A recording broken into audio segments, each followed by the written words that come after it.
Basically, you've got a lot of probably half a dozen ex-alcoholics and ex-drug addict chefs all locked in a house together with a big massive allotment outside, and we just linked in very quickly with all the supermarkets, and we were just pulling in like a load of surplus food, because obviously there was shopping was all over the place, and just making meals, freezing them, and then delivering them out, and then it just mushroomed, and I think at its peak we were feeding, I think it was about 120 families and individuals throughout Gwynedd and Anglesey per week, on the sort of, and that was 3 times a week to start with, and then we had to go into these weekly box sort of schemes. And I think the last count we did, we'd done something like 80,000 meals, and about 1,000 tons of dried food that we've got out, and that's kind of what's formed the skeleton project, or for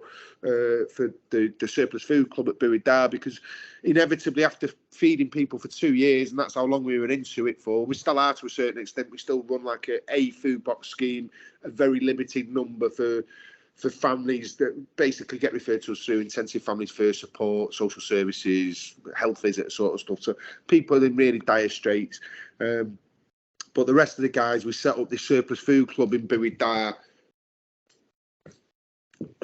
which kind of works. It's not like a food bank, but the guys pay like £5 a week, and they get to come along, and it's a shopping experience. So rather than just turn up and getting 2 bags of stuff, you turn up and the whole stuff and everything's out, and you get the choices and pick for this, that, and the other. But we've got a couple of the housing associations and a couple of private businesses. Big thanks to Hogan Road Construction while we're at it, who funded like 25 memberships for families. So we've got some people access the scheme because they want to reduce waste food down, it's good for the environment, reduce food miles, etc., etc. Some people are in it because they're on the bones of their arse, and we've got some families who are accessing 2 memberships a week, so they're getting like 60, 70 quid worth of food for a tenner. Do you know what I mean? And again, what we've been able to do is transition those guys who were getting that weekly food box scheme across onto that. And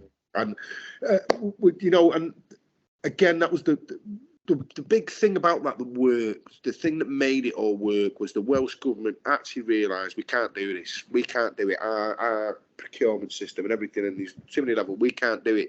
What actually worked was they just gave us the cash after a bit when they worked out what was going on. They just paid us directly, and that all worked. It worked fantastically. And now, I think without a pandemic, everything has to go back through that. And yeah, just bonkers, isn't it?